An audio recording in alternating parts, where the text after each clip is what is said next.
Olá, eu sou o professor Diogo Comba, o jogão da redação de português e literatura também. É assim que você me encontra nas redes sociais, professor Diogo Comba. Peço para que você se inscreva no canal, deixe o seu like e ative o sininho.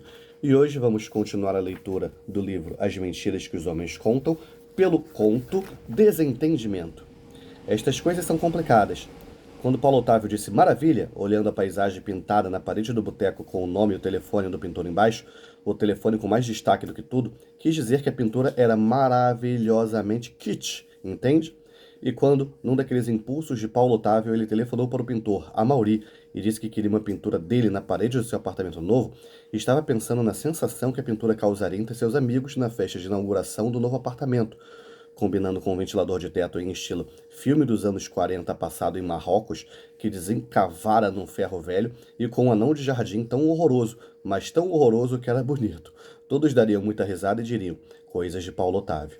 Agora, é preciso entender que quando o velho Amaury, que nunca ouviu a palavra kitsch, recebeu o telefonema e a encomenda, decidiu que tinha chegado a hora do seu reconhecimento, e que uma pintura sua na parede não de um boteco, mas de um doutor, um homem educadíssimo, era a consagração, talvez o começo de uma nova carreira, já que ninguém mais queria pintura em botecos. E quando houve o encontro entre os dois, o velho Amaury usando gravata pela primeira vez desde o enterro da patroa, e o Paulo Otávio de macacão abóbora, o Paulo Otávio começou a dizer que tipo de pintura queria, mas o Amaury o interrompeu com um gesto e disse, deixa comigo, doutor. Há dias não pensava em outra coisa a não ser naquela pintura, a mais importante da sua vida. Pediu para examinar a parede, tirou medidas e foi para casa fazer alguns esboços. Esboços, estranhou Paulo Otávio, mas não disse nada. 2 dias depois, o Amaury chegou ao apartamento, pronto para começar. Fique à vontade, a parede é sua, disse Paulo Otávio, mas olhando com algum temor para os esboços que o Amaury trazia embaixo do braço e pensando. Ai, ai, ai. E, quando dias depois Paulo Otávio viu que o Amaury estava fazendo na sua parede, bateu o pé e gritou que não era nada daquilo. Queria uma paisagem igual à do boteco. Mas o Amaury nem ouviu. Tão maravilhado estava com a própria obra, a Odisseia do Homem na Terra, desde os tempos bíblicos até a chegada na Lua, num estilo que combinava figurativismo e abstracionismo, tudo com muito simbolismo, pois certamente um doutor não ia querer na sua parede uma paisagem igual à de um boteco. Mal sabe ele, né? Para imediatamente, ordenou Paulo Otávio. Mas o Amaury nem ouviu, e no dia seguinte, indiferente aos apelos e às ameaças de Paulo Otávio, que inclusive tivera que atrasar o resto da decoração do apartamento enquanto a pintura não terminava, continuou trabalhando, convencido de que o doutor só estava nervoso porque ainda não entendera toda a concepção da obra. Finalmente, Paulo Otávio teve que tomar uma atitude drástica. Eu vou chamar a polícia. Que isso, doutor? Então pare, agora, nem uma pincelada a mais. Mas eu estou recém no descobrimento da América, agora. O Amaury assinou a pintura, botou o telefone, recebeu o pagamento combinado e se foi, deixando Paulo Otávio na dúvida. Mandava repintar a parede ou deixava como estava. Porque é preciso entender que assim como existe um ponto em que o mau gosto se transforma em kitsch, e outro, ainda mais difícil de definir, em que o kitsch volta a ser mau gosto irredimível, existe um ponto delicadíssimo em que é possível dizer se a intenção do pintor, ou, no caso do dono da parede, era um mau gosto mesmo, ou era sério e, portanto, irrecuperável pelo kit, entende? Seja como for, Paulo Otávio decidiu arriscar, deixou a parede como estava e só respirou aliviado quando Vando, o primeiro a chegar na festa, começou a pular quando viu a pintura e a gritar maravilha, maravilha, querendo dizer, claro, que horror, mas no sentido de maravilha, maravilha. Enfim, essas coisas são complicadas, né?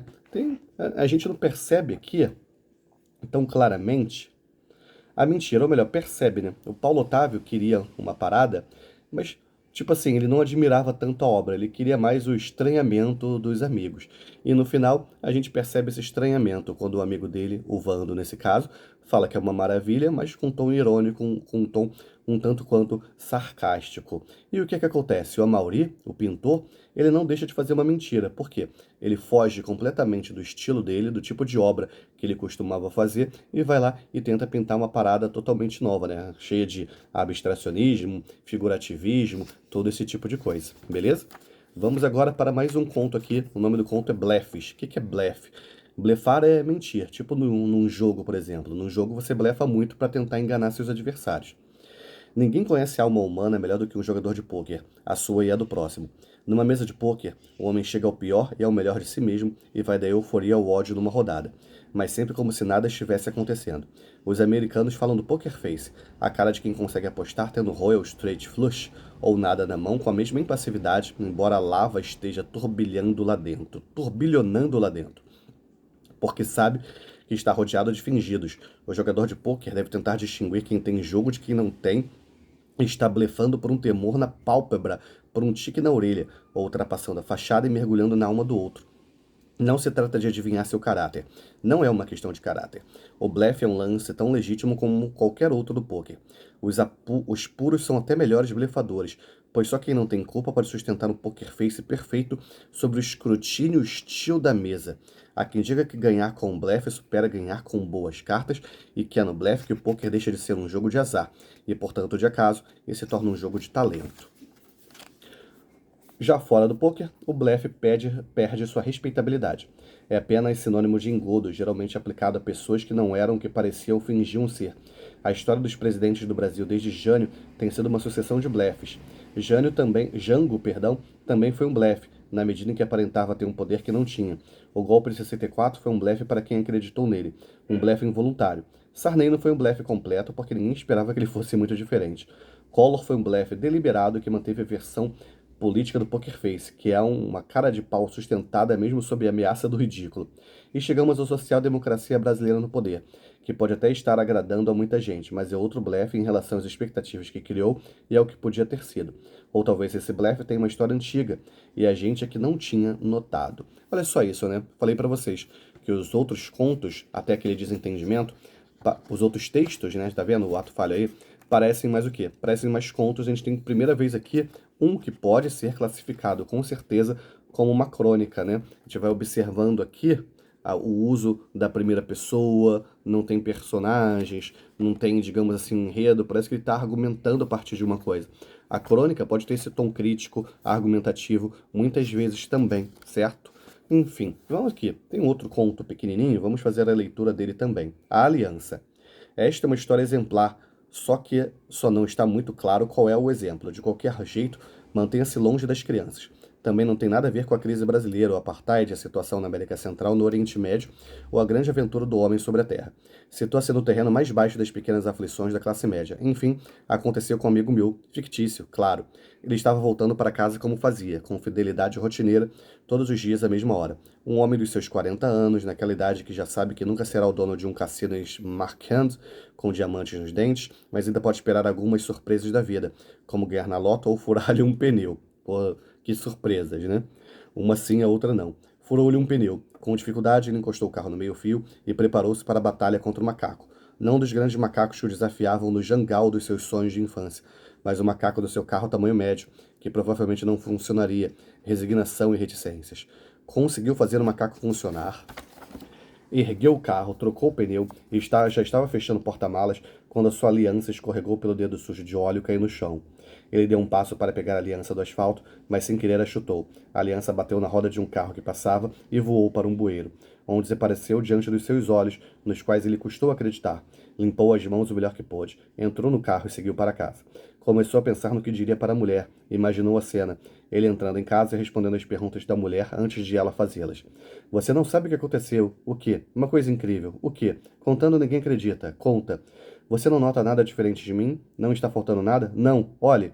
E ele mostraria o dedo da aliança sem a aliança. O que aconteceu? E ele contaria. Tudo, exatamente como acontecera. O macaco, o óleo, a aliança no asfalto.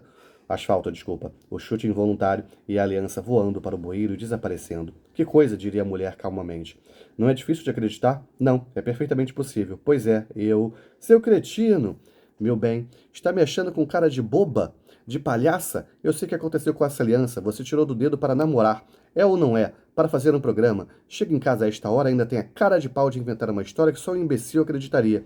Mas, meu bem, eu sei onde está essa aliança, perdida no tapete felpudo de algum motel, dentro do ralo de alguma banheira redonda, seu sem vergonha, e ela sairia de casa com as crianças sem querer ouvir explicações. Ele chegou em casa sem dizer nada. Por que o atraso? Muito trânsito. Por que essa cara? Nada, nada. E finalmente, que fim levou a sua aliança? E ele disse: tirei para namorar, para fazer um programa, e perdi no motel. Pronto, não tenho desculpas. Se você quiser encerrar nosso casamento agora, eu compreenderei. Ela fez cara de choro, depois correu para o quarto e bateu a porta. 10 minutos depois reapareceu. Disse que aquilo significava uma crise no casamento deles, mas que eles, com bom senso, a venceriam. O mais importante é que você não mentiu para mim e foi tratar do jantar. Na verdade, né, ele num primeiro momento se imaginou contando a verdade, viu que a verdade estava mais com cara de mentira e contou uma mentira que pelo jeito tinha cara de verdade. Olha só, né, que jogo de palavras curioso que eu fiz aqui. Beleza, pessoal? Enfim, se você ficou comigo até o final, comenta aí, deixa eu ver. Cretino. Tem aqui em caps lock a mulher o chamando de cretino. Comenta aí, cretino. Se você não quiser comentar cretino, comenta aí a aliança, beleza? Que a força e a inspiração estejam com vocês, sem dizer adeus jamais.